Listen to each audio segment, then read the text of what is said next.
Hello again. Good to be with you as we approach the seventh Sunday in Ordinary Time in the Catholic liturgy. The scripture passages that are given to us are very intriguing as well as very challenging. The story of David, who comes to a point where he can easily kill his competitor, Saul, so that he could become king, is a very strange moment. It's shrouded in mystery.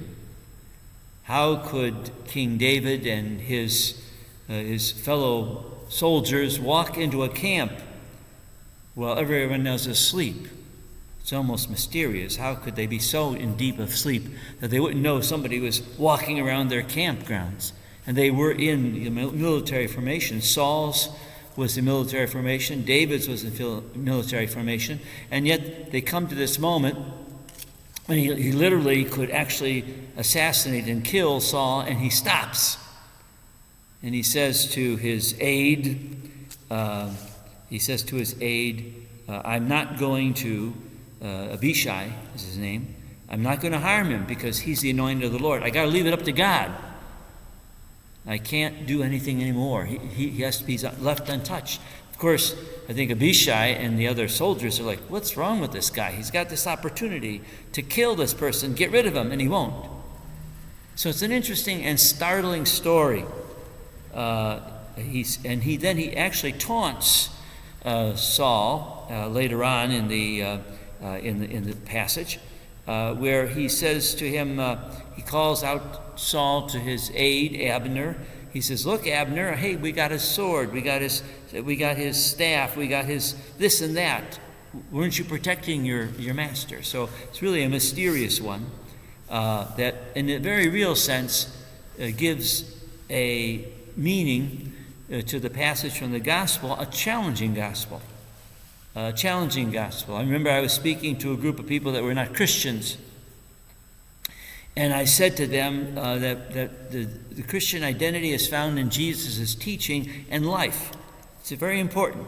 Jesus' teaching and life, especially in these passages, go right together. One is the other side of the other. He says, and he says, love your enemies, do good to those who hate you, bless those who curse you, and pray for those who mistreat you. This is the words of Jesus. Challenging, yes, but it's also lived out in the life of Jesus. Because we know from the cross, he said, Father, forgive them, for they know not what they are doing. Very, very interesting. Very interesting. His life corresponds with his words, and it's difficult for us to correspond to his words in our lives, isn't it? It is. These gospel is a very challenging gospel. And I think that's very important just to accept it as a fact. It is challenging for us to live this way. Love your enemies, do good to those who hate you, bless those who curse you, pray for those who mistreat you. Now, Jesus says that, and then he sort of outlines all kinds of very basic kinds of things. Don't be so concerned if someone can't pay you back. Don't make a big deal about this or that if they demand something of you. And then he says, he answers it very interestingly. He says, well, what's the big deal? If you do good things for everybody that's good to you, that doesn't prove anything. That's what sinners do. But if you really do good to those who are in any way not expecting repayment, that is really that's a real credit to you to be able to live that way. If you lend money to those from whom you expect repayment, what credit is that to you? Even sinners lend to sinners and get back the same amount. But rather love your enemies and do good to them and lend expecting nothing back. Lend expecting nothing back. I mean, it's a very basic, you might say, way that you love your enemies. You might say, that person isn't necessarily my enemy. But in a very real sense, Jesus is saying he may take something or she may take something that she can't pay back, so what's the big deal? Stop judging and you will not be judged. Stop condemning and you will not be condemned. Forgive and you will be forgiven. In the end, we have to be very careful. You know, we look at this, love your enemies, do good to those who hate you, and we might be able to point to other people, oh, they're very vengeful.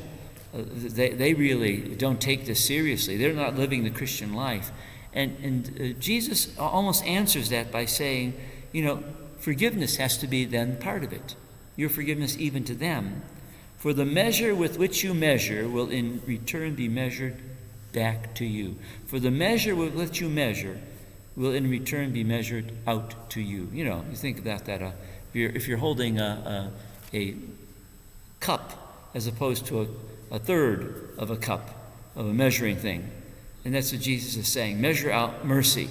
Measure out that love of enemy, even for those who are enemies within your own Christian community, your own family, who don't seem to take seriously Jesus' words, while we all struggle in our lives to love your enemies, do good to those who hate you, bless those who curse you, and pray for those who mistreat you.